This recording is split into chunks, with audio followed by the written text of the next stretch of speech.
Okay, perfect. So, hey everyone, my name's Alaina. Today, I really want to do a deep dive into lithium. I think there's a lot of potential in lithium stocks, definitely considering this dip we just took over the last couple weeks in the market. It's a great time to start looking for our long terms. So, that being said, I'm going to go ahead and get into this. All right, so anytime we do like our fundamental analysis, we like to kind of get an understanding of what the company does. I always tell my students that it's really important to kind of use your fundamentals on like a spectrum. So if you're like short term, you're like scalping or day trading, you don't need to do like a full deep dive. But if we're talking about long term position trading or just long term investing, we definitely want to be doing a deep dive into these companies, understanding their growth potential, and actually a little bit about what they do. So first, I want to do a little background on lithium itself. And then I have a quote here from Elon Musk. We will not stop until every car on the road is electric. I love that quote. So just a quick thing about lithium. It is the third element in the periodic table. The name lithium, it comes from the Greek word lithos, which means stone.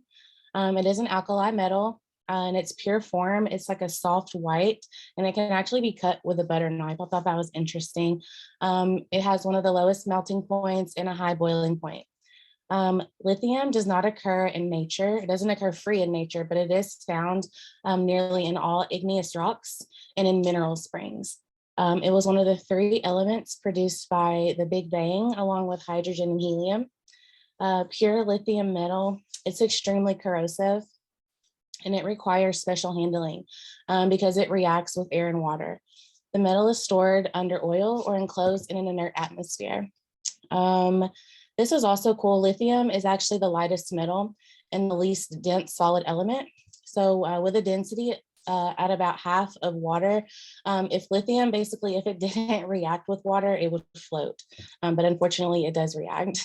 Among other uses, lithium is employed in medicine. It's used as a heat transfer agent. It's used for making alloys, and then it's also used for making batteries. So I'm guessing you guys can see where we're going with this. All right, so here's another quote for us. The time is right for electric cars. In fact, the time is critical. Electric vehicles are revolutionizing the auto industry. The Boston Consulting Group projects that EV sales will rise from 12% of the global market in 2020 to 47% in 2025. With the rising adoption of electric vehicles, lithium has been gaining a lot of attention from investors. That being said, batteries are going to be a huge part of EV. And the most important metal involved in that is lithium. So as a result, the demand for lithium should increase exponentially. All right, so one more quote for us. Electric cars are the future. So per Business Insights, the global lithium market size is projected to reach 8.24 billion by the end of 2027. Let's see. Oh, sorry. And then here, they expect lithium demand in 2025 to triple from 2020 levels. Rising EV penetration will have a trickle-down effect in the supply chain and make lithium more attractive than ever. And then down here, the world demand for lithium, this is just another quote, is anticipated to increase from 305,000 tons of lithium carbonate. It's called lithium carbonate equivalent, or LCE for short, but 305,000 tons in 2021 to 675,000 tons in 2023. And then the global battery demand is forecast to rise 14-fold by the end of the decade, with lithium demand estimated at 1.8 million tons by 2030, and that's per Statista. So there's lots of growth potential in these lithium companies. That's what we wanted to get across. All right, so the next couple slides, these are just going to be some lithium tickers, some companies to dig into. The first is going to be ALB. This is also updated these with the closing price. So on each of these tickers, we actually have the closing price from today. But ALB, they are based in Charlotte. It's one of the leading producers of lithium with battery grade lithium, and they have producing plants in Europe, Australia, China, Chile, and the US. This is not a pure lithium play, but it directly benefits from higher volume, and the company is actually focused on expanding more into lithium.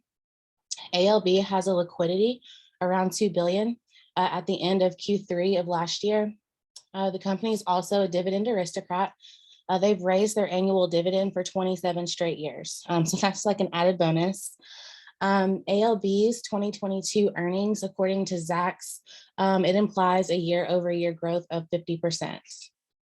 ALB, they also acquired a smaller company in China in September of last year. The acquisition assets in this, it includes a lithium conversion plant, which is expected to start production this year, 2022. With an annual conversion capacity of 25,000 metric tons of LCE into battery grade lithium carbonate and lithium hydroxide. So this is one of the big players in the lithium space, ALB. This is actually where I started my deep dive. All right, so the next one, this one was kind of hard to find info on. GNENF, their website is it's in a whole nother language, it's in Chinese, but I was able to find some interesting things about them. They closed today at 15.19. So this is China's largest producer of lithium by market cap and the third largest producer worldwide. They do have a contract with Tesla that's going to allow the company and its units to provide products to Tesla for 3 years, starting from 2022. They posted amazing earnings this year with their third quarter and 9-month net profits up 507% and 648% on the annual basis. And again, that goes back to the rising lithium demand. The company made a $1.31 billion investment in 2 battery production projects in August. To add on to this, I actually had a note. I meant to add Panasonic on this list as well. I totally forgot to add it to the show or the slideshow, but Panasonic, they did have headlines this morning, which I do not know that this has been confirmed, but Panasonic is also supposed to be working with Tesla to supply them with batteries. So there's some new headlines out. The market obviously had us all, intrigued today. So I didn't get a lot to deep dive. I didn't have time, to deep dive into that. But nonetheless, Panasonic should absolutely be on this list. And that does trade on the OTC as well. All right, so next is SQM. Let's see. So this company, they produce all types of different chemicals, but they also are in the lithium space. And then Chile, Chile's government is moving forward in awarding lithium development contracts, and SQM was actually awarded one. They had a rally, I want to say it was last week. SQM had a nice rally. So this is definitely one to watch as well.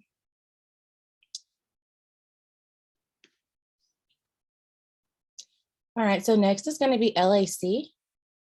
So this is a Canadian-based lithium miner. They're not yet profitable, but they do have plans for 2022, and they do have great long-term potential. They're focused on advancing 2 significant lithium projects that are both focused on addressing rising global demand. They recently acquired Millennial Lithium for $400 million. They have strong financials, $482 million in cash and cash equivalents as of September 30th of last year. And then their Zacks consensus estimate for LAC 2022 implies a year-over-year improvement of 92.3%.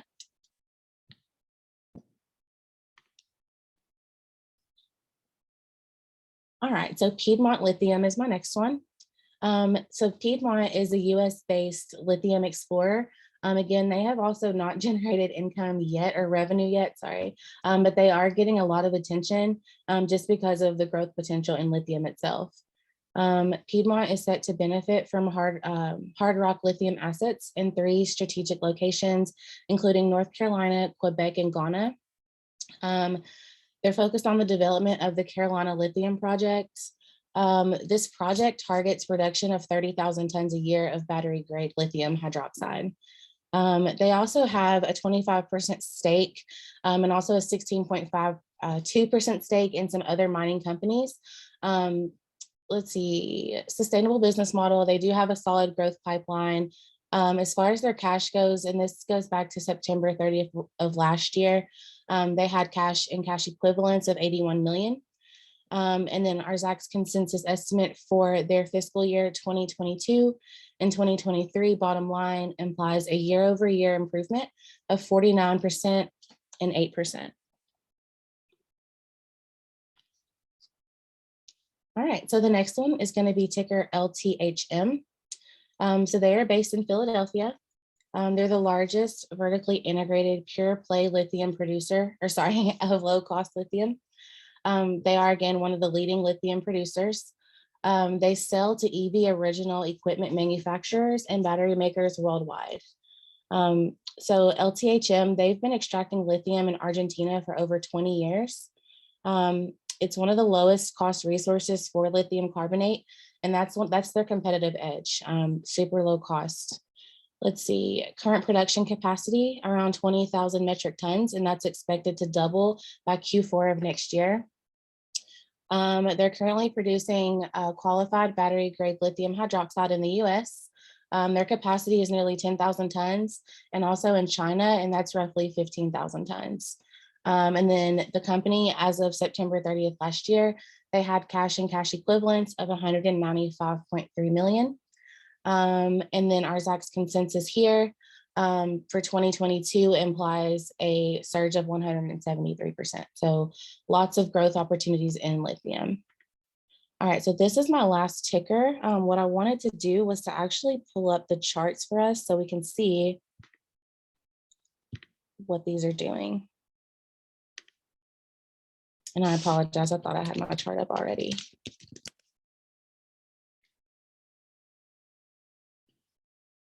Does anyone have any questions so far about the presentation?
All right, let's get into these charts.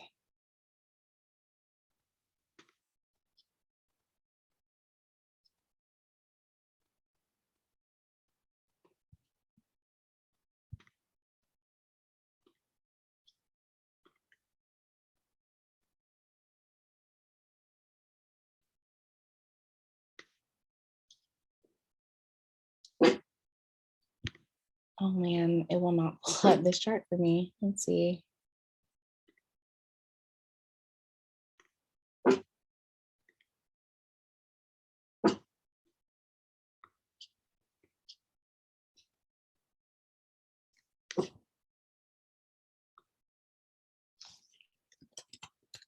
Sorry, y'all. I don't know why this will not pull up this chart for me.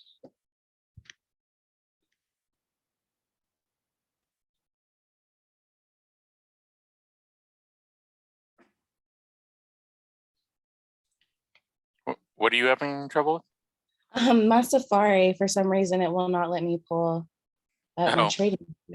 Sorry. Maybe do you want me to shut off your sharing for a second? Maybe that's that's some kind of glitch. Yeah, let's see. Okay, the sharing's turned off now. See if you can get it loaded.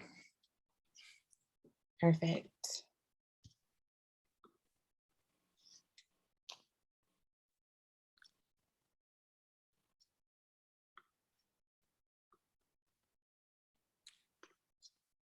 All right, I'm gonna bring my share back up. Okay. Sorry about that. All right, so here Okay. we go. Yeah, I can see the chart now. Good deal. So here are all the tickers that we went over today, if anybody needs them. And I'm just gonna start from the top. We'll work our way down by volume and just see where we're at. Let's look at our year to date on these. All right, so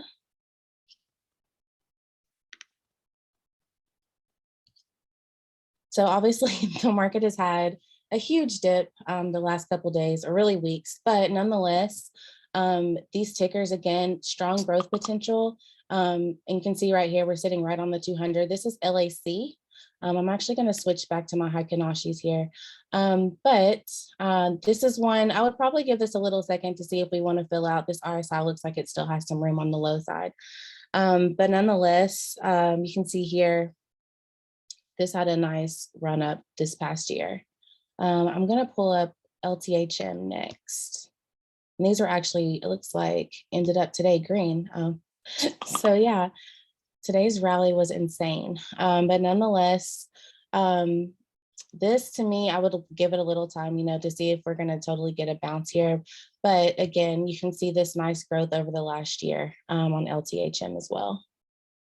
And I'm sure these tickers are going to look similar on the charts just because they're in similar industries. But nonetheless, we can see this nice growth here. Today's rally was nuts. All right, so LIT,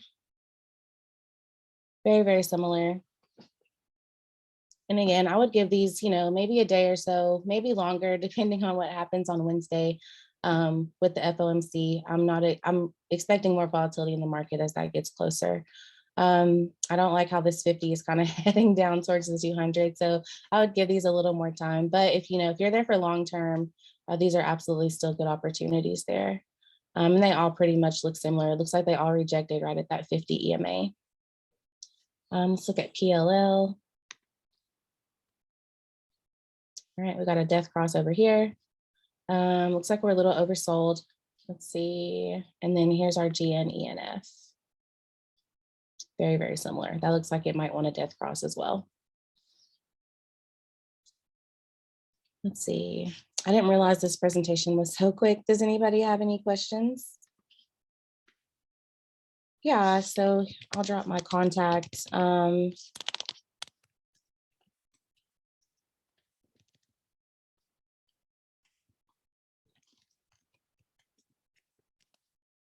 Let's see. Yeah, so a death cross would be when you're 50, and you can use simple, or you can also use exponential. Typically, what I should actually do when I'm looking at long term, I like to use my simple moving average, because what happens is the exponential is going to put more weight on the most recent price action. So your simple, it's going to smooth out that price action. And I like the 50 and 200. I always say the 50 is my anchor because I like to see where my price is in relation to the 50 always. But in this case, since we're looking at long-term, we should really be on a simple moving average. And again, for your more short-term charting, you want to look at your exponential because that's going to update quicker, right? It's going to put more recent emphasis on, or it's going to put more emphasis on the recent price action. And so it's going to update a little faster for your day trades, your scalps, your short midterm swings. But yeah, so this here, that's a death cross when your 50 crosses down below. The signals a strong downtrend. And then your golden cross would be the flip side. So when you're 50, like here, right? Your 50 crossed above the 200, that's called a golden cross, and that signals a strong uptrend. Yeah, I just use the 14-day RSI. Yeah, I've seen people use longer time frames, but I typically just will use the 14. But I predominantly, just for trading purposes, I'm more of a short term. I like to scalp and day trade, mostly scalping. But when I'm looking long term, I'm definitely on these simple moving averages. Let's see. Yeah, they do have similar chart patterns. A lot of times when you look at separate, like different sectors, and this is, I mean, we're very concentrated and focused here on lithium. So you'll see your sectors, you know, they do tend to run together. But that was good that you noticed that. So for our, we have like our community, I want to say there's a little over 900 people in there. And we have people who do all different things. We have scalpers, we have swing traders, day traders, we have long-term investors, there's crypto. So we have everything. I personally like to, like I said, short term, but I also last year, not last year, before I quit my job, been trading full time since 2020. But I used to swing trade. Like I started off swing trading because I had like other things going on in my schedule. And so when I was able to do this full time, then I could really take advantage of those really short term trends in price action. And yeah, you can absolutely use the fib. You can absolutely use the fib. We can fib now. Let's look at a move. Well, we can fib from here. That's all good.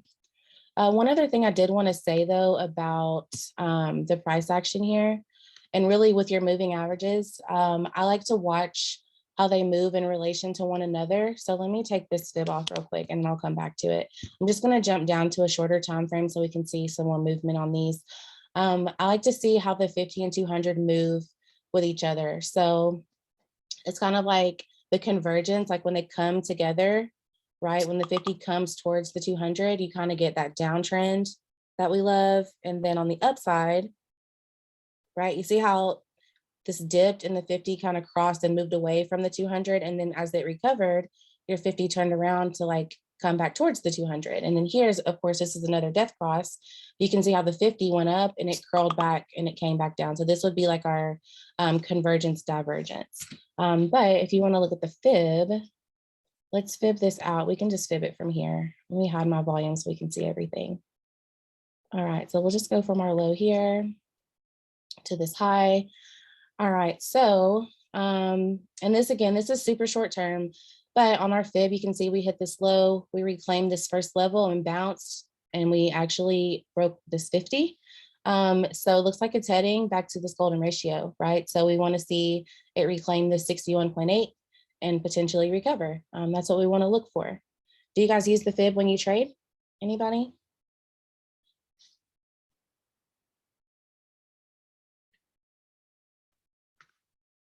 The fib is good on any stocks. It is good on any stocks.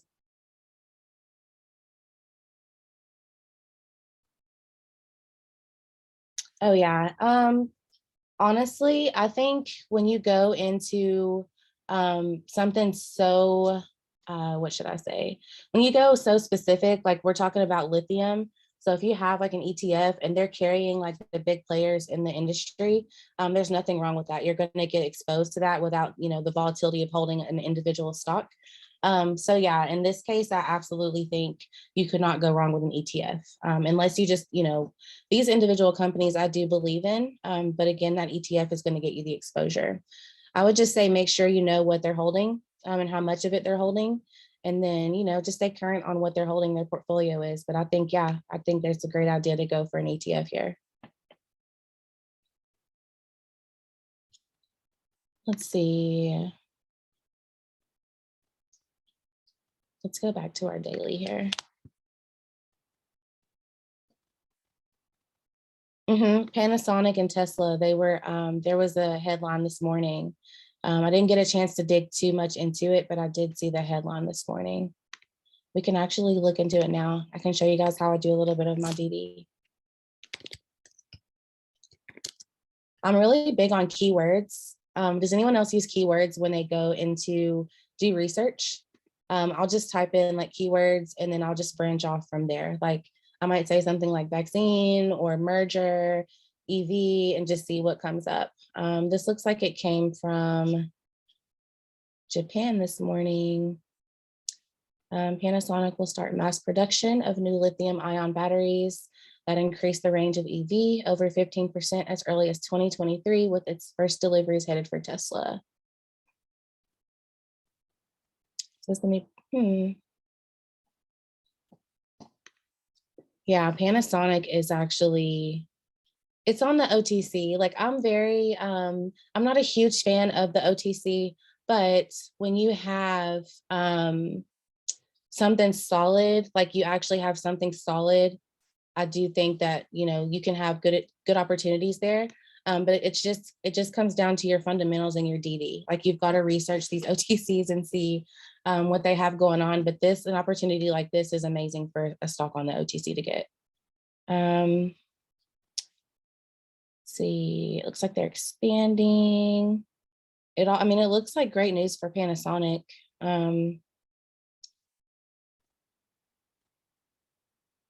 Yeah, this looks good. I don't even know what Panasonic is trading at right now.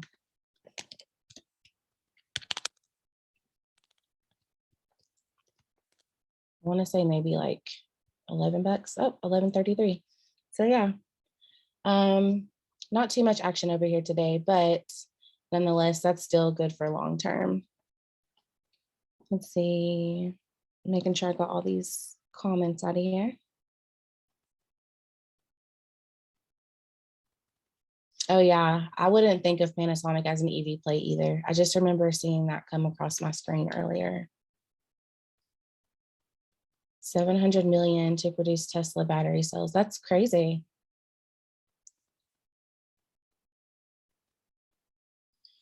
That, honestly, that's a lot. That was one of the things that I guess would be like on the bear case of Tesla is the cost of that battery replacement. I know there was like a video on YouTube a few weeks ago. Some guy like blew up his Tesla because he didn't want to pay for a new battery. But hopefully, as more EV is adopted, supply chain issues are addressed. Hopefully, that price can maybe come down to earth a little because that is not feasible for a lot of people. A $22,000 battery replacement. That's not very attractive to the average Joe.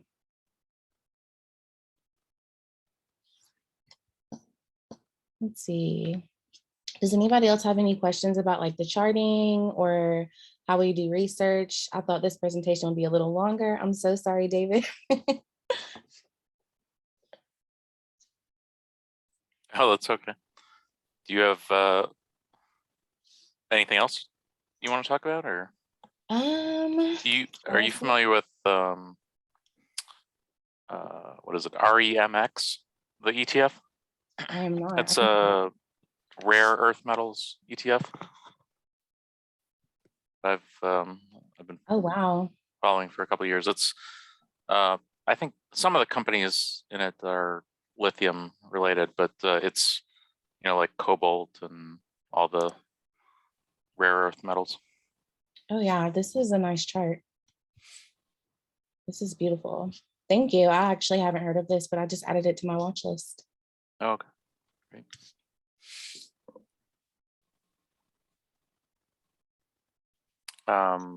Sort of similar forces to lithium. Do you have any opinion about copper? That's really heavily used in electric vehicles and green energy and that sort of thing.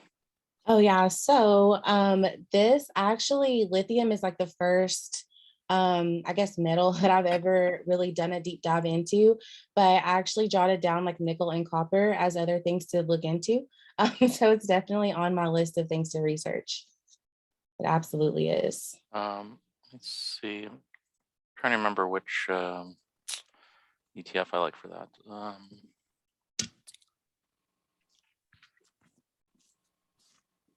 Oh, COPX. It's the Global X Copper Miners ETF. Oh wow. Nice. I like how these have held up through the last 2 weeks. That is awesome. Yeah. I will add this too. Yeah, I kind of went down a rabbit hole. So this isn't something, like I said, I'm pretty much like married to the SPY. I scalp it up and down most days. But yeah, this is definitely a new lane that I would love to tap into. Global X too, I think is interesting. They have a lot of good research reports on their site, related to all their different ETFs. They have a lot of, like they have a cybersecurity and they have a robotics one, and they have a clean water ETF, and so they have a lot of good research too on the different areas that they focus on. Oh yeah, I actually enjoy researching stocks. So this is probably going to be like my evening reading for the night. But I would say too, just for anyone that's like not familiar with like ETFs and like what they are, like they're basically like baskets of stocks.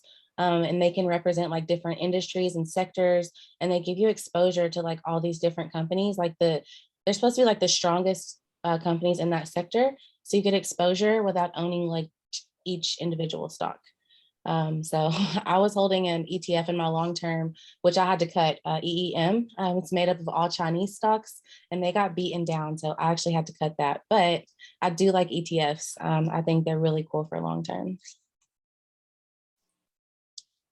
So COPX, how would I trade this? Again, like if you're on the long term side of this, you can see clearly it has a nice run up. It's got a nice move here. So for long term, that's just like a buy and hold.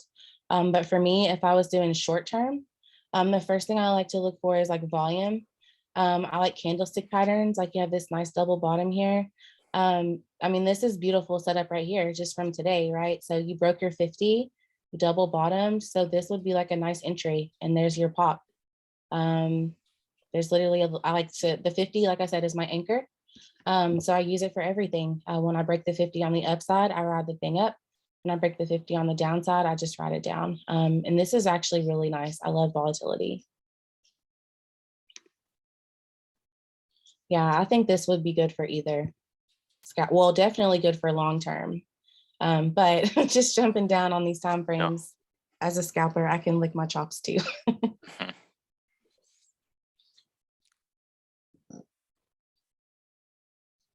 Yeah, I mean, you can scalp anything. Well, I wouldn't say that. Let me back up. I would not say you can scalp anything. You want momentum and you want volume. So anytime you get that, you can scalp. Some things have low volume and they don't move a lot. We actually saw really the last couple weeks of December, the first part of January, that low volume in the market. It wasn't fun to scalp because we had a lot of sideways price action. We had a lot of random pumps and dumps. So yeah, it's not always a good time to scalp, but nonetheless, it's really just about following your price action, and you want to buy when the buyers are buying, you want to sell when the sellers are selling. And like today, days like today, you could have done either and made some money.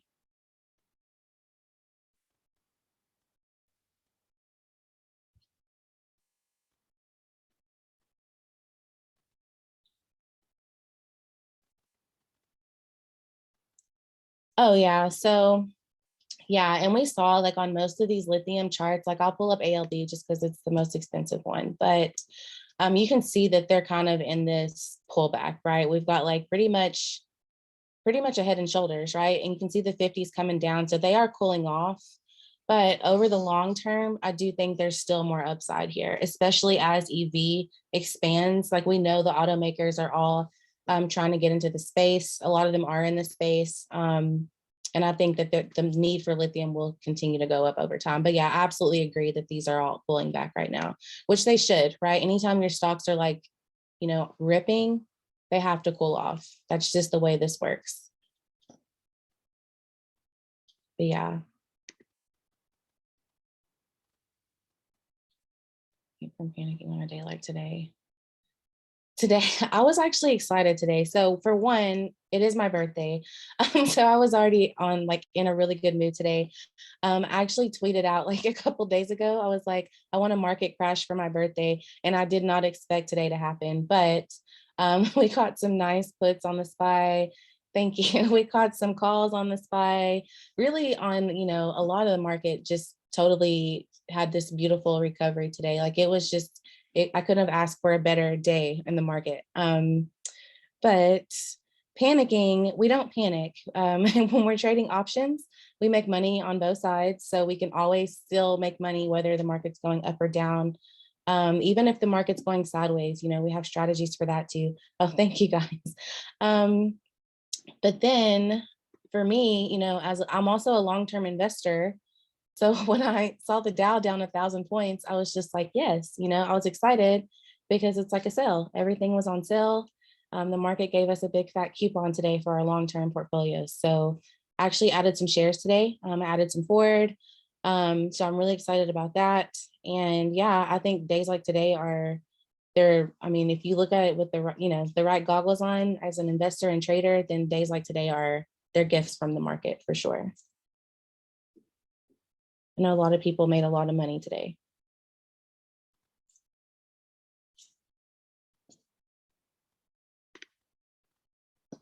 And yeah, if you ever do feel nervous or anxious, you definitely don't want to be trading. You don't want to you feel like you're panicking, you don't want to be in the market. That is not, we actually saw that today. We saw, the SPY started falling and then you could literally see the panic sellers. They just started dumping and it fell, everything fell. But the investors came back and bought the dip. So that's the beauty of the market. We absolutely want to play both sides. Do you guys have any other questions? Oh.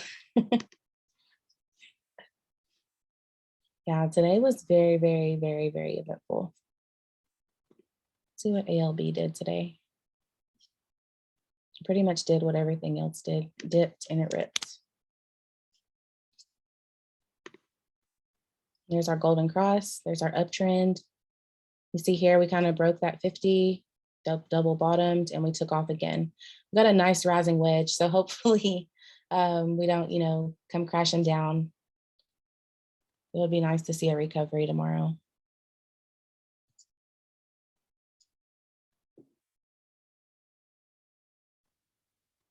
Do you have regular candles or do you use Haikanashi? I prefer Haikanashi. When I'm looking for gaps, of course, I'll switch to the regular candles. But I'm absolutely not, I'm trading on Haikanashis. I always trade on Haikanashis. And you can see here, it's beautiful, a beautiful recovery there.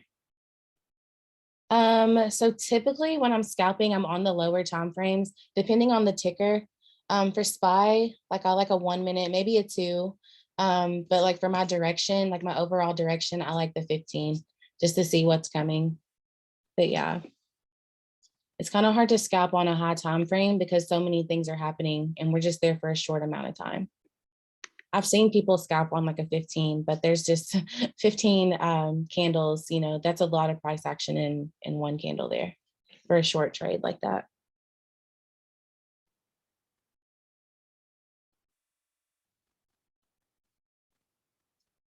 Jay, what what do your candles look like?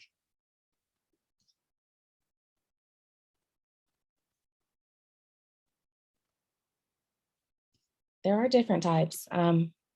But yeah, like I said, the only thing I really use are these that are starred, the Haikanashi and then your regular. Oh, didn't mean to click that. But yeah, if y'all don't have any other questions, that's really all I had for this. I just wanted to really get into the lithium companies and talk about like their growth because I think that's a really good opportunity for the long term there.